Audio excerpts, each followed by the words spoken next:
اعوذ باللہ السمیع العلیم العظیم الحفیظ بوجہ الکریم وسلطانہ القدیم من الرجس الخبیث المخبث الشیطان اللعین الرجیم وقبیلہ ونفخہ ونفسہ وہمزہ۔ بسم اللہ الرحمن الرحیم۔ تمام نبیوں کے سردار حضرت محمد صلی اللہ علیہ وآلہ وسلم اور تمام مذاہب کے سردار دین اسلام کے پیروکاروں، السلام علیکم طبتم۔ صلاۃ و سلام حضور صلی اللہ علیہ وسلم کی ذات پر اور دنیا کے عظیم ماں باپ حضرت محمد صلی اللہ علیہ وسلم کے ماں باپ حضرت عبداللہ اور آمنہ۔ آج کی گفتگو جو ہے وہ 30ویں مرحلے میں داخل ہو گئی، حضرت رحمت من ربی۔ آج کی جو گفتگو ہے یہ حضرت امام نووی شافعی۔ گفتگو شروع کرنے سے پہلے ہم ان کے نام پہ تھوڑا سا تبصرہ کر لیں۔ ابو زکریا آپ کی کنیت، لیکن آپ کا کوئی بیٹا نہیں تھا، آپ نے شادی ہی نہیں کی تھی، تو ابو زکریا ویسے ہی سم ٹائم ویسے ہی کنیت رکھ لی جاتی ہے، ضروری نہیں کہ بیٹا۔ محی الدین آپ کو ٹائٹل ملا، دین کو زندہ کرنے والا۔ اصل نام آپ کا جو ہے وہ یحییٰ ہے، حضرت زکریا علیہ السلام کے بیٹے کے نام، یعنی شرف نووی بن مری بن حسن بن حسین بن محمد بن جمعہ بن حزم۔ یہ تھوڑا سا تعارف ہو گیا، تو معلوم یہ ہوا کہ اصل نام آپ کا جو ہے وہ یحییٰ ہے۔ والد گرامی، آپ کے والد جو ہیں وہ شرف ان کا نام ہے۔ تاریخ جو ہے وہ ان کے بارے میں خاموش ہے، اس لیے کہ کوئی زیادہ علمی گھرانہ نہیں تھا، لیکن اس کا مطلب یہ نہیں ہے کہ پارسائی بھی نہیں تھی۔ تصوف تھا، پارسائی تھی، دین سے لگاؤ تھا۔ امام ذہبی نے اتنا تحریر کیا ہے کہ آپ بہت پارسا اور نیک تھے، اور واقعی جب ہم ہسٹری پڑھتے ہیں تو ہمیں معلوم پڑتا ہے۔ نووی، یہ نام بارہا آپ نے سنا، کوئی بھی ایسا عالم دین نہیں ہے کہ جس نے یہ نام نہ سنا ہو۔ یہ نووی کا مطلب کیا ہے؟ یا تو اس کے اندر نسبتی ہے، یا والی، یا آخر میں جو یا ہے۔ اصل میں آپ نوا علاقہ میں پیدا ہوئے تھے، نوا قصبے کا نام ہے۔ یہ جو نوا ہے یہ سیریا کے، عربی والے اس کو سوریا کہتے ہیں، سیریا کے شام، پرانا نام شام، نیا نام سیریا۔ اس کے دارالحکومت دمشق، جسے دمسکس بھی کہتے ہیں، کہ قریب ایک قصبہ ہے نوا۔ یاقوت الحموی رومی نے لکھا ہے کہ نوا ایک چھوٹا سا قصبہ تھا ہاوران کا، اور اس نے لکھا ہے کہ حضرت ایوب علیہ السلام کا روزہ یہی ہے، واللہ عالم بالصواب۔ ویسے میں جب عمان گیا تھا تو سلالہ کے اندر میں ایک قبر پہ گیا ہوں، تو انہوں نے بتایا کہ حضرت ایوب علیہ السلام کی یہ قبر ہے۔ پھر نیچے بھی گیا تو کہنے لگے کہ یہ چشمہ ہے، وہاں سے میں نے پانی پیا۔ خیر، گاڈ نوز میٹر۔ موجودہ دور کے اندر ازرا ایک بڑا ضلع ہے سیریا کا، اور اس کے آگے 6 شہر ہیں: ازرا ناحیہ، جاسم، الحراق، نوا، شیخ مسکین، تسیل، سین کے ساتھ۔ تو یہ 6 بڑے شہروں میں ازرا کے یہ ایک نوا بھی ہے۔ تو آج کل نوا کی آبادی جو ہے یہ 58,000 سے ابو ہے۔ خیر ہے تو آج کل بھی کوئی اتنا زیادہ آباد نہیں ہے، خاص طور پر یہ جو جہاں امام نووی رحمۃ اللہ علیہ کی قبر ہے، وہ ایسے ہی آپ سمجھ لیں جیسے آپ گاؤں میں گئے ہیں یا باہر، گاؤں سے ذرا تھوڑا سا باہر، اس طریقے کا آج بھی ویسے ہی تقریباً 58,000 سے زائد اس شہر کی آبادی ہے، اور یہ شام کا، سیریا کا 28واں بڑا شہر۔ اس شہر میں رہنے اور پیدا ہونے کی وجہ سے یحییٰ بن شرف رحمت اللہ علیہ کو نووی کہا جاتا ہے۔ اب آپ کو سمجھ آ گئی کہ امام نووی، اس کو نووی بھی بول سکتے ہیں، اور اس کا تلفظ پروننسیشن نواوی بھی ہے، یعنی وا کو لمبا بھی کریں گے، نواوی بھی اور نواوی، یہ دونوں جو ہیں وہ پڑھے جا سکتے ہیں۔ محرم الحرم میں آپ کی ولادت ہوئی 631 ہجری میں، وصال آپ کا جو ہے وہ 676 ہجری میں ہے۔ آپ کی جو عمر مبارک ہے ٹوٹل وہ 45 سال 44-45 سال بنتی ہے، بس بہت کم عمر آپ کی، لیکن کام بہت زیادہ آپ نے کیا۔ آئیے چلتے ہیں زندگی ابتدائی دیکھتے ہیں۔ کچھ لوگوں کی آباء و اجداد یا ان کے بارے میں جب لکھا گیا تو تب لکھا گیا جب وہ مشہور ہوئے، تو جب مشہور ہوئے تب 40-50 سال کے ہو چکے ہوتے تھے، یا ان کے بارے میں لکھنے والے بعد میں آئے تو زیادہ تر جو ہے وہ تواریخ کے اندر کچھ نہ ملا۔ دیکھتے ہیں ہم امام نووی رحمۃ اللہ علیہ، آپ کے بھی والد اور خاندان کو اتنا مشہور نہیں ہے، نوا قصبہ کے اندر رہتے ہیں، اور آپ کے والد گرامی شرف کا ایک باغ ہے اور ایک چھوٹی سی دکان ہے، باغ، تھوڑی سی زمین اور ایک چھوٹی دکان، یہ آپ کے والد گرامی کا کل اثاثہ ہے۔ وہ کھیت جو ہے، وہ باغ جو ہے، اسی کے اندر گروسری، ویجیٹیبلز، گھر کی جو چیزیں ہیں جو گھر میں استعمال ہوتی ہیں، کھانے کی اور پینے کی، فروٹ اور سبزی، وہ اسی کے اندر اگائی جاتی ہے، اور کچھ تھوڑی سی دکان پہ لا کے رکھ دی جاتی ہے، اور خرچہ جو ہے وہ چلتا رہتا ہے۔ یہ اگا ہوا مال باہر نہیں بیچتے تھے، کم بیچتے تھے، وہیں سے اگا ہوا گھر میں استعمال کیا جاتا تھا۔ کیوں؟ آپ پارسا ہیں، اور صوفی جو ہیں، متقی لوگ جو ہیں، وہ کھانے پہ بڑی دھیان دیتے ہیں، تو امام نووی رحمۃ اللہ علیہ کے والد گرامی گھر میں ہی اگاتے اور وہ گھر میں ہی کھایا جاتا، کہ تاکہ اس کی حلت میں کوئی شک نہ رہے، اور جب خوراک حلال ہو تو یہ بات یاد رکھیے گا تو پھر بچوں پہ اثر ضرور پڑتا ہے۔ تو اللہ تعالیٰ نے آپ کو بیٹا بھی جو عطا فرمایا، پھر محرم الحرام کے اندر اللہ نے آپ کو بیٹا دیا، اس بیٹے کا نام جو ہے زکریا علیہ السلام کے بیٹے کے نام پہ یحییٰ رکھا گیا۔ اب یہ بیٹا اپنے ماں باپ کو نماز پڑھتے ہوئے دیکھ رہا ہے، اپنے ابا کے ساتھ دکان میں جاتا ہے، اپنے والد کے ساتھ کھیتوں میں جاتے ہیں، اپنے والد کے ساتھ باغ میں جاتے ہیں، اور ابا کی پارسائی کو دیکھ رہے ہیں۔ اس دور کے اندر عام مسلمان بھی آج کے دور کے بڑے پارسا اور متقی مسلمان کے برابر ہوتا تھا، عام مسلمان بھی، یہ بات یاد رکھیے گا، عام مسلمان۔ آپ کے والد گرامی نے جب بیٹا پڑھنے کے قابل ہوا، آپ کے والد گرامی نے آپ کو داخل کروا دیا مسجد کے اندر، مدرسہ جو مکتب تو ہوتے تھے، تب مکتب ہی ہوا کرتے تھے، قرآن ہی سب سے بڑی کتاب ہوتی تھی، اور اسی کو سیکھنا علم ہوتا تھا۔ بیٹے کو داخل کروا دیا، آپ نے قرآن مجید پڑھنا شروع کیا، لیکن آپ کی طبیعت کے اندر بالکل حضرت یحییٰ علیہ السلام کا اثر ہے۔ اگر آپ حضرت یحییٰ علیہ السلام کو دیکھیں نا، وہ بھی تنہائی، اکثر تلاش کرنا پڑتا تھا کہ ہیں کہاں، اور وہ گوشہ میں بیٹھ کر تدبر و تفکر میں لگے رہتے تھے یا روتے رہتے تھے۔ یہی حال امام نووی رحمۃ اللہ علیہ کا، بچپن ہی سے گمسم، شاید کسی چیز کو سوچتے رہتے۔ قرآن مجید آپ پڑھنے لگے تو آپ کو معلوم ہے کہ جب مکتب میں جاتے ہیں تو ظاہر ہے اکیلے تو نہیں جائیں گے، ساتھ اور بھی جاتے ہیں لوگ، اور بچے بھی جاتے ہیں۔ آپ چھپ چھپ کے کیا کرتے کہ جب چھٹی ہو جاتی تو بھی قرآن مجید پڑھتے رہتے، کوئی کتاب ہاتھ لگ جاتی تو کتاب پڑھتے رہتے۔ 10 سال آپ کی عمر ہو گئی، 10 سال قرآن مجید حفظ کرنے پہ ڈال دیا والد گرامی نے، اور جب چھٹی ہوتی تو آپ قرآن مجید جو ہے وہی پڑھتے رہتے۔ ایک مرتبہ کیا ہوا، آپ بیٹھے ہوئے قرآن پڑھ رہے ہیں یا کوئی کتاب پڑھ رہے تھے، لڑکوں نے آگے تنگ کیا کہ اٹھو یحییٰ، آؤ ہمارے ساتھ کھیلو۔ آپ نے فرمایا میں نہیں کھیلوں گا، جاؤ مجھے پڑھنے دو۔ پھر بولے آؤ کھیلو ہمارے ساتھ۔ سارے لڑکے مل کر انسسٹ کرنے لگے کہ آج آپ کو ضرور لے کر جائیں گے، آج آپ ضرور کھیلیے گا۔ جب انسسٹ کیا آپ رونے لگ گئے۔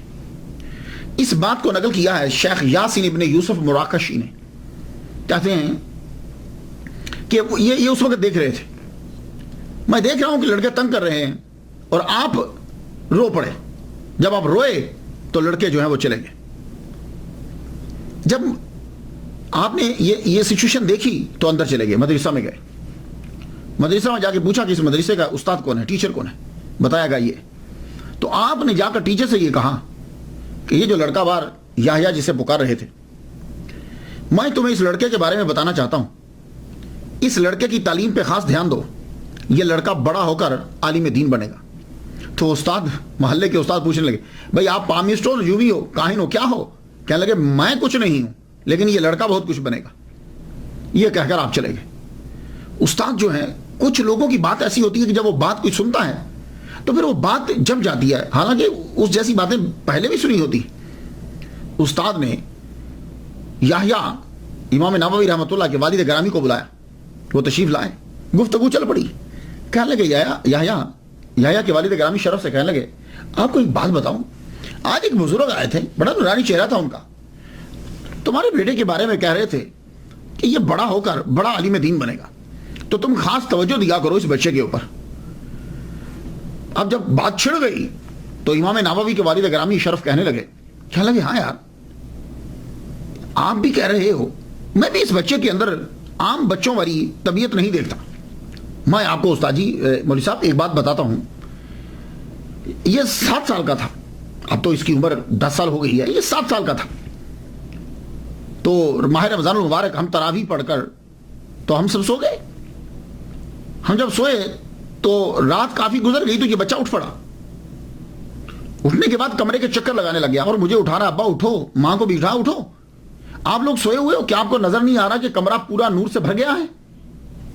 میں بھی اٹھا، اپنی بیوی کو بھی اٹھایا، تو میں نے غور کیا تو گنا تو پتا چلا کہ آج 27ویں ہے. اللہ اکبر جل شانہ. تو میں یہ ابھی 7 سال کا تھا. تو یہ میں ایک بات آپ کو سنا رہا ہوں، اس طرح کی کئی باتیں.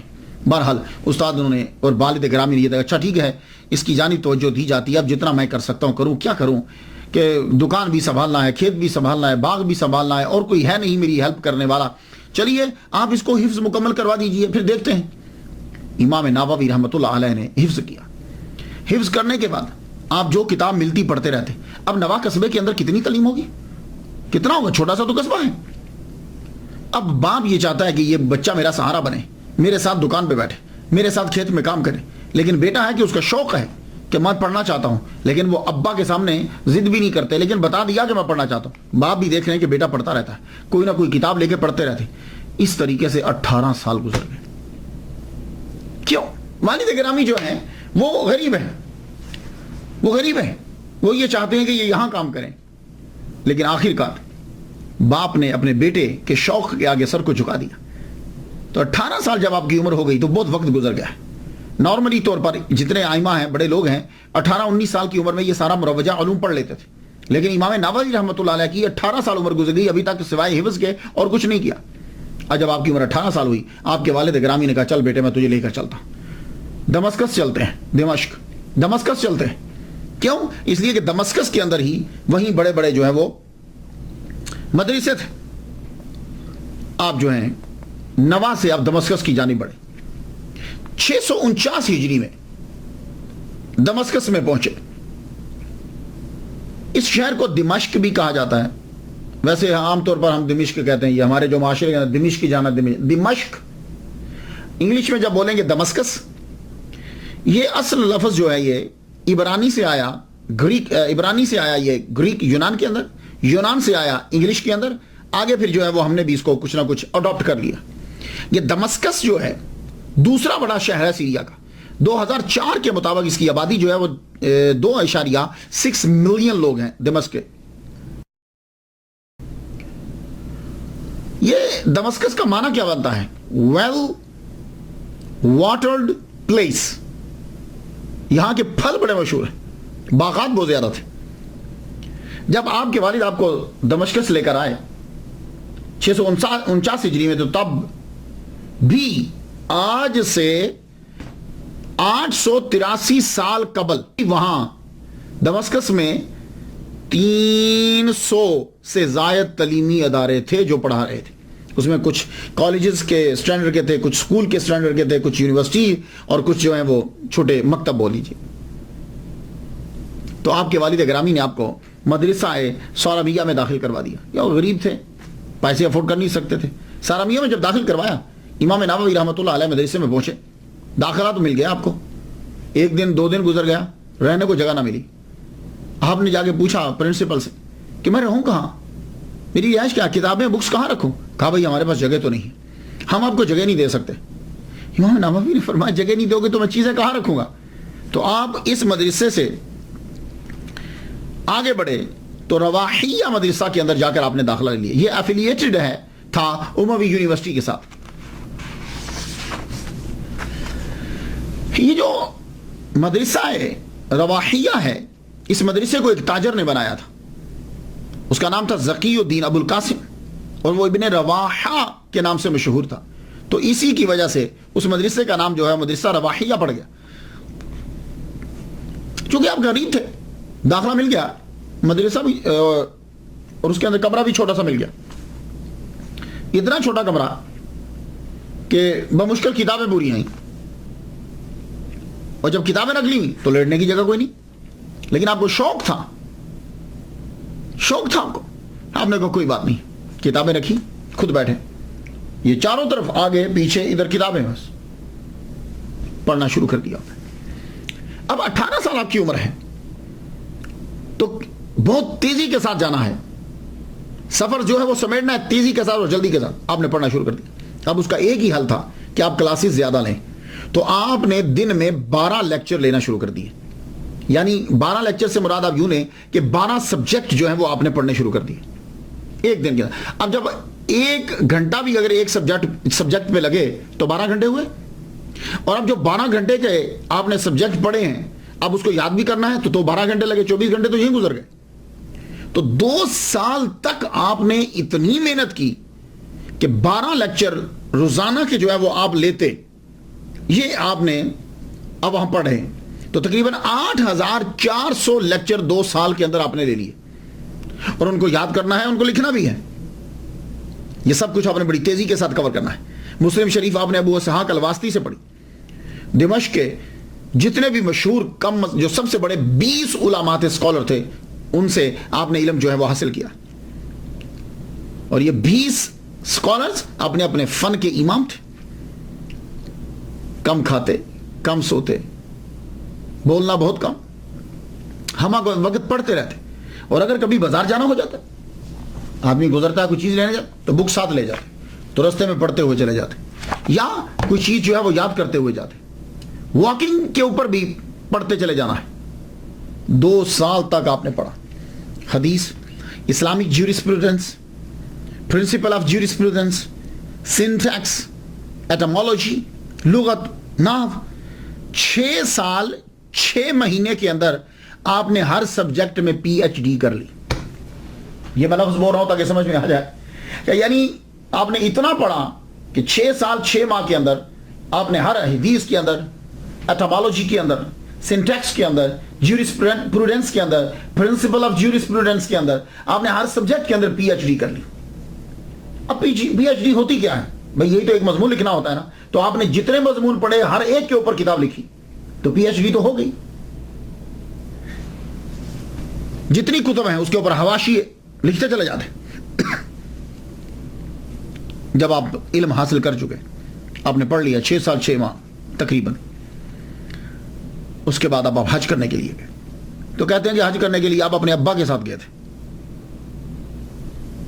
بعض کہتے ہیں کہ اکیلے حج کرنے کے لیے گئے. حج کرنے کے لیے آپ گئے، مختصر سی سیر و سیاحت کی، یہ بڑی ضروری ہوتی، مختصر سی سیر و سیاحت بھی کی. اس کے بعد آپ واپس آ گئے، واپس دمشق کے اندر پہنچے.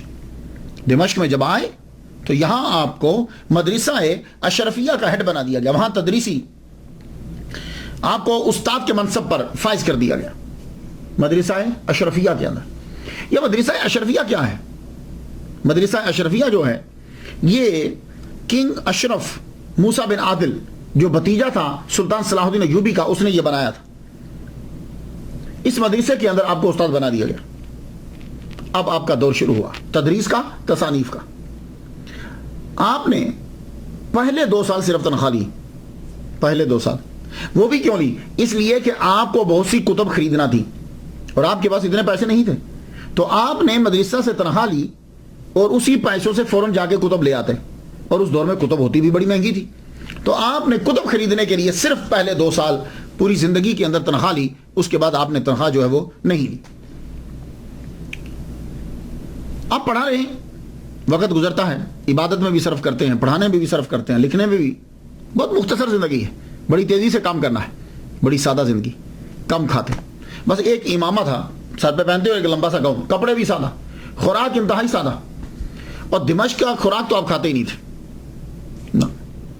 دمشق کے اندر جو پھل اگتا تھا اور جو گروسری تھی آپ نہیں کھاتے تھے. تو پھر آپ پوچھیں گے کہ کیا کھاتے کیا تھے؟ آپ کے والد گرامی نوا سے اپنے باغ، اپنی کھیت کی چیزیں لے کر آتے، کچھ زیتون لے کر آتے، وہ لے کر آتے تو یہ ان کو سنبھال لیتے، یہ سنبھال لیتے تو پھر اس کو اگلی آمد تک سنبھال کے رکھتے. تو کیا کرتے؟ زیادہ تر تو روزے سے رہتے تھے، تو صبح ہوتی تو پانی پی کے رکھ لیتے، رات ہوتی تو عشاء کے بعد جو ہے تھوڑا سا کھانا کھا لیتے، وہ کھانا جو اپنے والد گرامی لائے تھے. اور دمشق میں نہیں کھاتے تھے، وہاں کا اگا ہوا فروٹ اور وہ چیزیں وہ نہیں کھایا کرتے تھے. وجہ کیا ہے؟ ان کو شک تھا دمسکس کے خوراک میں، پروڈکشن میں، اس کے پھلوں میں ان کو شک تھا. شک کیوں تھا؟ یہ جو دمشق ہے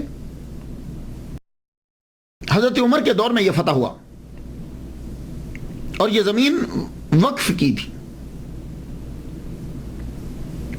وقف کیا ہوتا ہے؟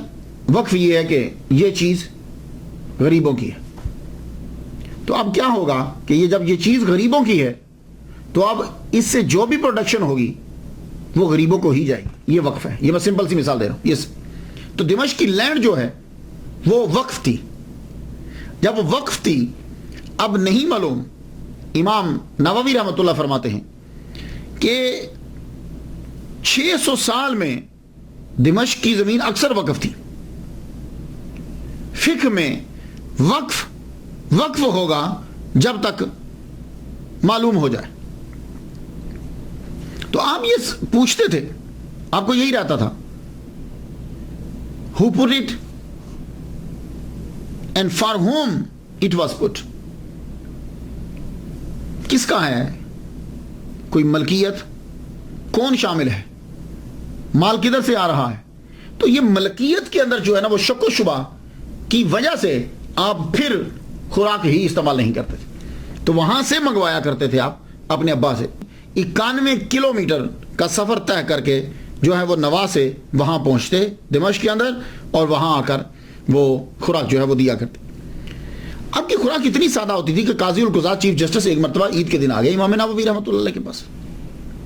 جب آئے تو عید کے دن آدمی موسٹلی کھانا اچھا کھاتا ہے. آپ کے پاس آئے تو دیکھا آپ کچھ کھا رہے ہیں، سوپ سا بنا ہوا ہے، broth means some kind of soup, vegetable اس کے اندر، لیکن گوشت نہیں ہے، میٹ نہیں ہے. تو وہ سوپ سا بنا ہوا ہے، نہ آئل ہے اس کے اندر، نہ کچھ چیز ہے، تو آپ اس کو جو ہے وہ لے رہے بغیر روٹی کے. قاضی القضات جو ہیں شیخ سلیمان ازاری وہ بیٹھے، آپ نے فرمایا آؤ یار کھاؤ. انہوں نے جب دیکھا کہنے لگے بھائی یہ میرے حلق سے نیچے نہیں اترے گا. تو قاضی کے بھائی جو تھے وہ شہر گئے، شہر میں جا کر وہاں سے وہ بھنا ہوا گوشت اور کچھ مٹھائی لے کر آئے. وہ لا کے جب رکھی تو کہنے لگے امام نووی سے آؤ کھائیے. فرمانے لگے یہ میرے حلق سے نہیں اترے گا. تو سادہ خوراک، سادہ زندگی، سوچ صرف یہی تھی کہ اللہ کے رضا کے لیے میں کچھ لکھ جاؤں. اب یہی تدریس کے دوران ہی تصانیف کا سلسلہ بھی شروع ہوتا ہے اور بڑی تیزی کے ساتھ. کتابیں تو اور لوگوں نے بھی لکھی، بڑی لکھی، مگر آپ نے 20 سال کے عرصہ میں جتنی کتابیں لکھ دی ہیں نا، دوسرا آدمی پوری زندگی میں اتنی لکھتا ہے جتنی آپ نے 20 سال کے اندر لکھ دی. اور یہ بھی آپ کی بہت بڑی کرامت ہے، بڑی عظیم کرامت ہے آپ کی. اب آپ ان کی کتابیں جب دیکھیں، المنہاج شرح مسلم شریف، ریاض الصالحین، کہاں نہیں ہوگی یہ کتاب؟ ہر علامہ کی لائبریری کے اندر ریاض الصالحین آپ کو ضرور ملے گی.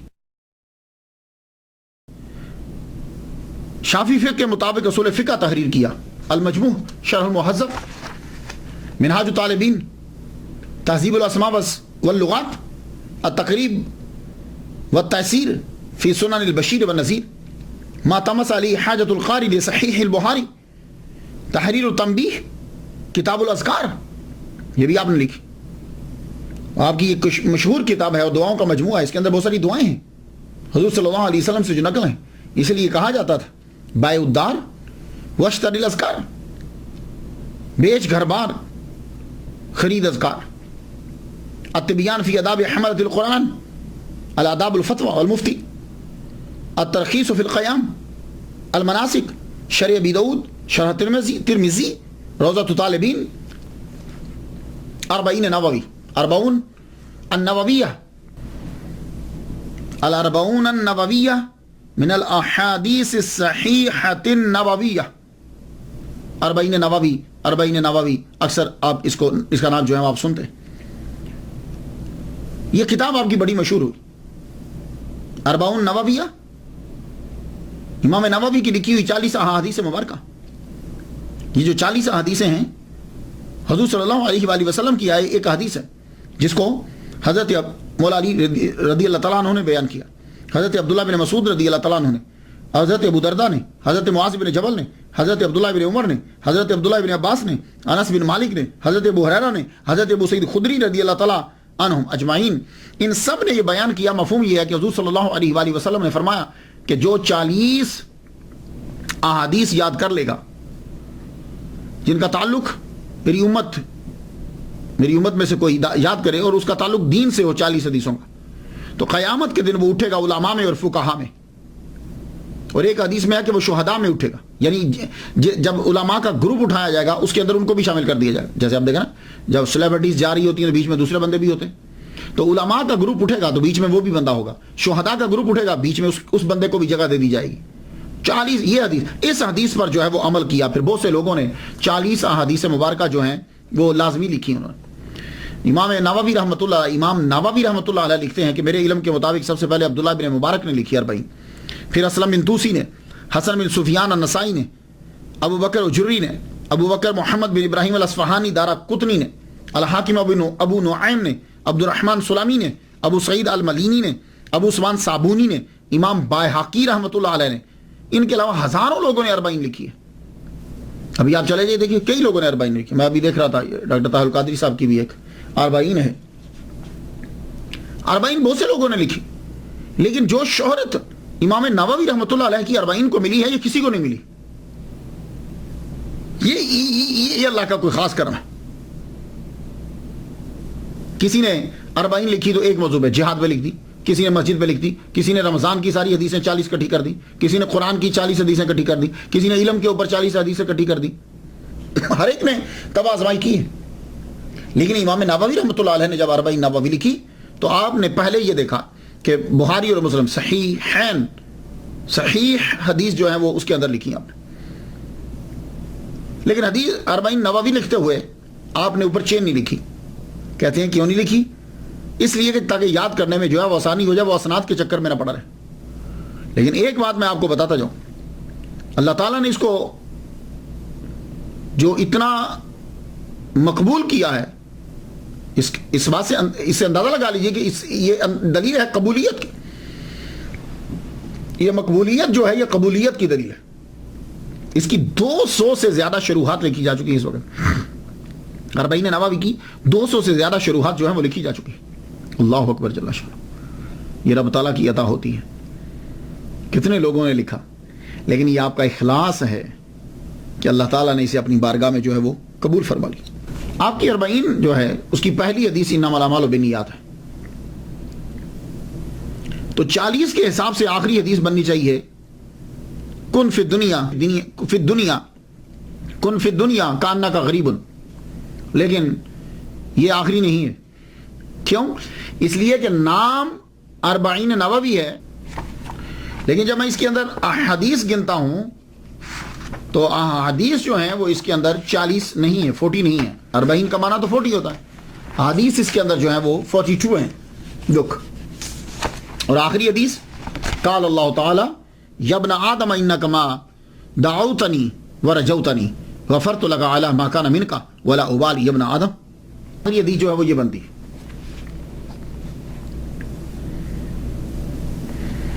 اب اس کا جواب جو ہے وہ کیا ہے کہ نام تو ہے کہ 40 حدیث، لیکن بیچ میں 40 نہیں ہے. تو وہ کہتے ہیں کہ بات یہ نہیں ہے کہ صرف 40 کے عدد کو ہی پورا کرنا، اس سے آگے نہیں بڑھنا. اصل مقصد حدیث مبارکہ پر عمل کرنا ہے کہ 40 جو ہے وہ ہونی چاہیے. اس کا مطلب یہ نہیں ہے کہ تم زیادہ نہیں لکھ سکتے، کہ جس کو 40 آ گئی کم نہ ہو زیادہ ہو جائیں تو 40 اندر آ گئی. اس کے علاوہ آپ کی کتاب المقاصد فی التوحید والعبادۃ والتصوف، تصوف کے اوپر زبردست کتاب ہے آپ کی. آپ پیدائشی ولی ہیں. پوری زندگی آپ نے حضرت ابو ذر غفاری رضی اللہ تعالیٰ عنہ کے مطابق جو ہے وہ گزار ڈالی. پوری زندگی آپ کے اوپر تصوف کا غلبہ رہا. اور آپ کی کرامات آج تک زندہ کتابیں ہیں آپ کی، یہ زندہ کرامت ہے. اور یہ کتاب جو تصوف پہ لکھی، اس کے اندر آپ نے 5 خصوصیات لکھی ہیں صوفیہ کی، کہ صوفی کے اندر یہ 5 چیزیں ہونی چاہیے. خلوت و جلوت میں اللہ کے ہونے کا احساس، پہلا. دوسری صفت قول و فعل میں حضور صلی اللہ علیہ وسلم کی اتباع. تیسری صفت زیادہ مانگنے اور زیادہ ملنے سے بچنا. چوتھی جو رب نے دیا اس پہ قناعت. پانچویں ہر کام میں اللہ کی خوشنودی. اور یہ ہے تصوف.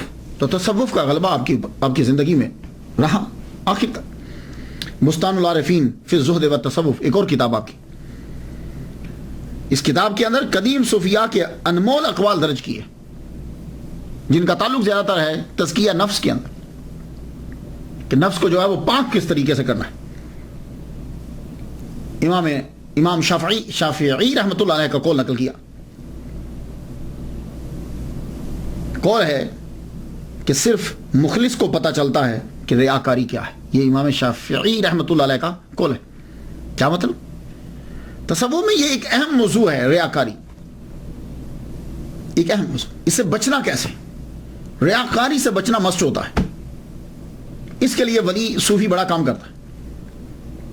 تو امام نووی نوٹ لکھتے ہیں کہ منافقت کیا ہے اور ریاکاری کیا ہے. یہ صرف وہی جان سکتا ہے جو اللہ کے لیے کام کر رہا، اخلاص کا، بڑے اخلاص کے ساتھ طلبگار ہو. اخلاص کا، انتہائی اخلاص کے ساتھ طلبگار ہو. بہت ریاضت، مجاہدہ و مراقبہ کے بعد جا کر معلوم ہوتا ہے کہ منافقت اور ریاکاری کیا ہے. تو تصوف کے اوپر اور پوری زندگی ولیوں کی طرح جو ہے، جیسے جسے ہم نے تقسیم کر ڈالی ہے، ایک بہت بڑے صوفی، بہت بڑے علامہ. اور آپ کا لکھی ہوئی حزب، آپ کا لکھا ہوا ورد، وہ آج بھی لوگ جو ہیں وہ پڑھتے ہیں. ورد الامام النووی، اسے حزب النووی بھی کہا جاتا ہے. عرب میں صوفیہ کرام اسے اپنے وظائف میں پڑھتے ہیں. علامہ محمد سعید رمضان البوتی یہ بہت مشہور ہیں، 60 سے زائد انہوں نے کتابیں لکھی ہیں. 21 مارچ 2013 میں ان کو سیریا کے اندر مار ڈالا گیا، شام میں شہید کر دیا گیا ان کو. یہ تحریر کرتے ہیں کہ ورد الامام نووی جو ہے یہ امام نووی کے ہی ہیں. پوری چین جو ہے انہوں نے بیان کی کہ کس نے کس سے لیا، کس نے کس سے روایت کی. اور وہ خود بھی اس کو اپنے وظائف میں پڑھا کرتے تھے. اور صبح، خاص طور پر صبح کے وقت اسے جو ہے وہ پڑھتے تھے. سلسلہ نقشبندیہ جو ہیں، یہ تو خیر اشعری ہیں. سلسلہ نقشبندیہ کے اندر جو ہے یہ اس وظیفے کو پڑھا جاتا ہے عرب ممالک کے اندر. عرب ممالک میں جو لوگ ہیں، یہ اگر ورد الامام النووی آپ کو ملے تو آپ اسے ضرور پڑھا کریں. بسم اللہ اللہ اکبر سے شروع ہوتا ہے. اس کی خاص بات جو ہے وہ سن لیجیے. اقول والا نفسی والا دینی والا اہلی والا اولادی والا مالی والا صحابی والا ادیانہم والا اموالہم الف الف. بسم اللہ اللہ اکبر. اقول والا نفسی والا دینی والا اہلی والا اولادی والا مالی والا صحابی والا ادیانہم والا اموالہم الف الف الف. لا حول ولا قوة الا باللہ العلی العظیم. بسم اللہ و باللہ و من اللہ و الی اللہ و علی اللہ و فی اللہ ولا حول ولا قوة الا باللہ العلی العظیم. یہ ہے ورد الامام النووی. مختصر ہے، اگر آپ کو عربی آتی ہو تو آپ اس کو جو ہے وہ 7-8 منٹ کے اندر جو ہے وہ اس وظیفے کو پڑھ دیتے ہیں. اجتماعی طور بھی اسے پڑھا جاتا ہے. اس کے اندر بڑا ہی آدمی پریشانیوں سے بچتا ہے. اللہ تعالیٰ کا خاص کرم جو ہے وہ شخص کے پہ ہوتا ہے جو اس حزب النووی کو پڑھتا ہے. امام نووی رحمۃ اللہ علیہ کی ایک خاص بات، باوجود اس بات کے کہ کوئی اتنا بڑا امیر خاندان نہیں ہے، لیکن چونکہ آپ کے اندر تقویٰ ہے اس لیے آپ کے اندر کلمۃ الحق، دشمن بادشاہ کے سامنے بھی آپ دین کو بیان کر رہے. سچ کو بیان کرنا بادشاہ کے سامنے بڑا مشکل ہوتا ہے. اور آپ نے بیان کیا. آپ کے دور کے اندر جن کی حکومت تھی، آغاز ہوا، وہ خاندان غلامہ ہیں، ممالک. یہ ممالک کون ہیں؟ ان کا دوسرا سلطان جو ہے وہ ظاہر بی برس ہے. ظاہر بی برس دوسرا سلطان. یہ سلطان صلاح الدین ایوبی کے فوج میں سپاہی تھا. اس کو 10 فوجیوں کے اوپر حاکم بنایا گیا، پھر 100 فوجیوں کے اوپر حاکم بنایا گیا، پھر 1000 کے اوپر حاکم بنایا گیا، پھر 10,000 کے اوپر حاکم بنایا گیا. اور جب ایوبیوں کی حکومت ختم ہو گئی تو پھر یہ جتنے ہیں سب ممالک، جتنے یہ سب مل کر اس نے حملہ کیا تتاریوں منگولیوں کے ساتھ، مار بھگایا ان کو فارس تک. اس کے بعد جتنا قبضہ جو ہے وہ کر لیا انہوں نے. یہ سلطان، یہ خلیفہ بنا. اور جب یہ دمشق کے اندر داخل ہوا تو پورے تکبر کے ساتھ کہ میں نے اس کو فتح کیا ہے منگولوں سے. لیکن جب یہ آیا، امام نووی رحمۃ اللہ علیہ پسند کرتے تھے اسے. کیوں؟ اس نے تتاریوں کو مار بھگایا، لیکن اس کے سسٹم کو آپ پسند نہیں کرتے. جب یہ دمشق میں داخل ہوا، اس نے حکم نامہ جاری کیا، لیٹر ارسال کر دیا سب کو کہ بادشاہ کو جو ہے وہ ٹیکس دیا جائے. امام نووی رحمۃ اللہ علیہ نے فوراً خط لکھا. اس کو خط لکھ کے فرمانے لگے، سن، اسلامک فقہ میں خلیفہ کے لیے ٹیکس حرام ہے. اسلام میں زکوٰۃ کا نظام ہے. کچھ لوگوں نے آواز اٹھائی، لیکن یہ ظاہر بھی برس کے خلاف جو سب سے بڑی آواز تھی وہ حضرت امام نووی رحمۃ اللہ علیہ کی. امام یحییٰ النووی رحمۃ اللہ علیہ آپ نے لکھا، تمہیں خدا کا خوف نہیں ہے اے خلیفہ؟ جیسے تمہیں اللہ تعالیٰ نے کہا ہے ویسے کام کرو، جیسے اللہ چاہتا ہے ویسے کام کرو. تاتار نے مسلمانوں کی زمین جو ہے وہ ظلماً لے لی تھی، گویا کہ وہ چور تھے اور یہ مال مسروقہ ہے. اب تم نے قبضہ واپس لیا تو بتاؤ مال حقدار کو واپس کرنا چاہیے یا خود کھانا چاہیے؟ تم چوری کا مال کھاؤ گے؟ تم میں اور منگولوں میں فرق کیا رہ گیا؟ کچھ علماء دربار نے یہ فتویٰ دے دیا تھا کہ تم نے لڑ کے لیا ہے، تم قابض ہو، یہ تمہاری ذاتی جگیر ہے. جب خط بیبرس نے پڑھا تو سیکھ پا ہو گیا. حکم دیا اس عالم کو اس عالم کی تمام مراعات اور وظائف اور تنہائیں ختم کر دی جائیں. لوگوں نے کہا جناب وہ آگے نہیں لیتا، وہ تنہا نہیں رہتے، کوئی مراعات اس کو نہیں دی جاتی. اب امام نووی کو اپنے دربار میں بلایا. دیکھو کہ یہ ہیں کون؟ امام نووی رحمۃ اللہ علیہ بڑی شان کے ساتھ تم تراک کے ساتھ آپ داخل ہوئے، دربار میں داخل ہوئے. گفتگو جب چل پڑی تو وہ کہنے لگا کہ آپ نے میرے خلاف فتویٰ دیا ہے، آپ مجھے بتاؤ، میں یہ جو لوگوں سے پیسے لے رہا ہوں یہ میں جہاد کا ٹیکس لے رہا ہوں، مجھے جہاد کرنا ہے، پیسے چاہیے، میں اس لیے ان سے ٹیکس لے رہا ہوں. اب آپ بتاؤ، سارے مولوی بیٹھے ہیں، کیا جہاد کے لیے یا ایمرجنسی ہو جائے تو بادشاہ خلیفہ جو ہے وہ ٹیکس نہیں لے سکتا؟ تو بات تو بالکل اس کی بجا تھی. فقہ کے اندر یہ جائز ہے، جب ایمرجنسی نافذ ہو جاتی ہے تو زکوٰۃ کے علاوہ بھی پیسے خلیفہ جو ہے وہ عوام سے لے سکتا ہے. لیکن آپ نے کیا فرمایا سن لیجئے، اور یہ حضرت امام نووی کا ہی خاصہ ہے کہ آپ نے یہ جملے بول دیے. آپ نے فرمایا، سن،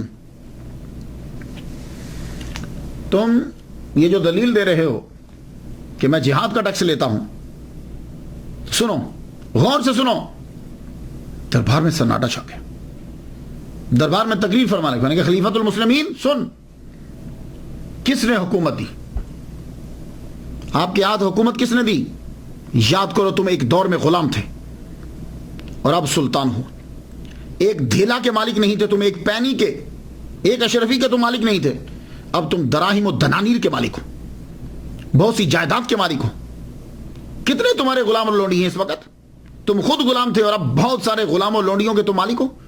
کتنی بڑی جائیداد جو ہے وہ تمہاری ہے. یہ تمام تم نے لوگوں کے خزانے سے لیے، لوگوں کے پیسے سے خزانہ بنایا، لوگوں سے پیسے لیے، اور یہ سارا جو تیرے بیت المال میں جمع ہے یہ عوام کا خزانہ ہے، عوام کی دولت ہے، تمہارا نہیں ہے. تم اس وقت جہاد کا ٹیکس لگا سکتے ہو جب تیرے پاس کچھ نہ ہو، اور یہ ساری دولت تو واپس بیت المال میں دے دے یا لوگوں میں تقسیم کر دے اور تیرے پاس کچھ بھی نہ ہو، جیسے حضرت عمر بن عبد العزیز رضی اللہ تعالیٰ عنہ نے یہ سارا کا سارا کچھ جو ہے وہ دے دیا تھا. تب جا کے تو جہاد کا ٹیکس لے سکتا ہے. ساروں کا مال اپنے پاس جمع کر کے اور تو خود کو غریب سمجھ رہا ہے. اللہ اکبر جل شان. اس کا ایک رنگ آئے اور ایک رنگ کیا ہے.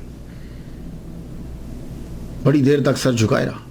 لگا جاؤ، چلے جاؤ، میرے دربار سے نکل جاؤ اور نوا چلے جاؤ واپس. تم دمشق میں رک ہی نہیں سکتے، تم نوا چلے جاؤ، اپنے قصبے میں، گاؤں میں واپس پلٹ جاؤ. اب وہاں سے گاؤں میں چلے گئے. کچھ عرصے کے بعد بادشاہ نے آپ کو واپس بلا لیا. کہا آپ تدریس کا سلسلہ جو ہے وہ شروع کیجیے.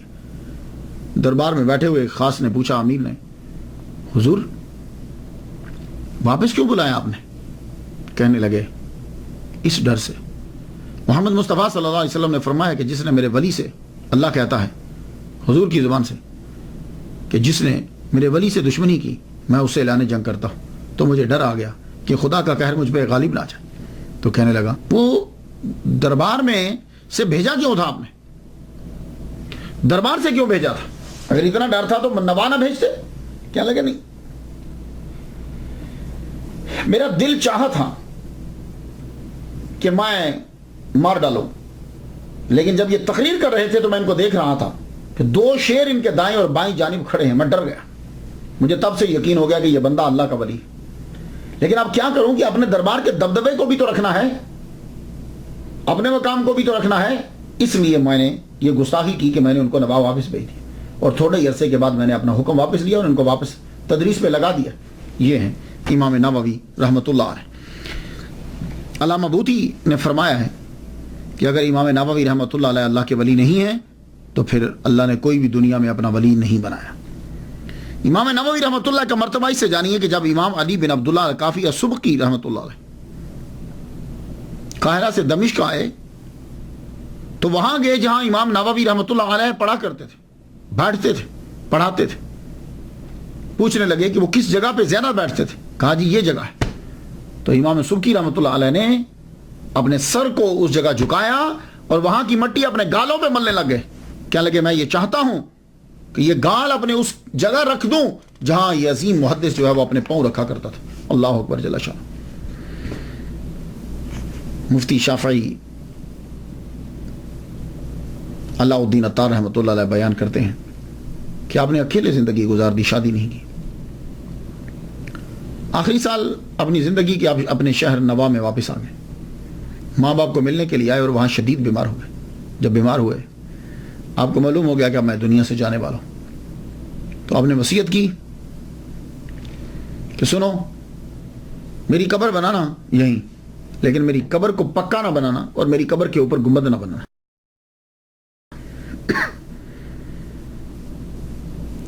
آپ کی یہ وصیت پر عمل رہا کیونکہ آپ کے والد گرامی بھی زندہ رہے۔ 9 سال کے بعد آپ کے والد گرامی، آپ کی وفات کے 9 سال کے بعد آپ کے والد گرامی کی وفات ہوئی۔ تو اگر آپ اب جائیں نوا شہر میں جائیں سیریا میں، تو آپ ایک تو آپ کو نظر آئے گا بہت دور ہے آپ کا مزار جو ہے نا، ایسے گاؤں سے باہر کی جگہ میں۔ دوسرا اتنا زیادہ کوئی بڑا نہیں ہے، شاندار نہیں بنایا گیا، ارد گرد بھی تو اندر جو ہے وہ ایک کتبہ سا لگا ہوا ہے، بینر سا، اس کے اوپر لکھا ہوا ہے آپ کی ولادت محرم میں ہوئی اور آپ کا وصال جو ہے وہ رجب میں ہوا۔ وہاں ویسے 44 سال لکھا ہوا ہے، آپ کی ٹوٹل عمر 44 سال ہے وہاں جو لکھا ہوا۔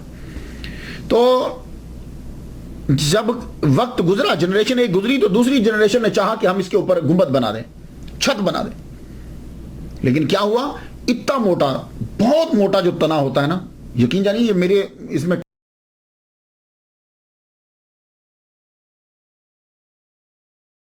کلابے میں یہ بھی نہیں، میرے بازو میں نہیں آئے گا، وہ اس سے بھی بڑا ہے وہ، اگر آپ دیکھیں جا کے تو وہ اتنا بڑا درخت جو ہے وہ آپ کی قبر کے بالکل اوپر اگا ہوا ہے، وہ اتنی بلندی پر گیا ہے اس کی شاخیں اور وہ کہ نہ تو اوپر چھت ڈالی جا سکتی ہے اور نہ ہی اوپر گنبد بنایا جا سکتا ہے۔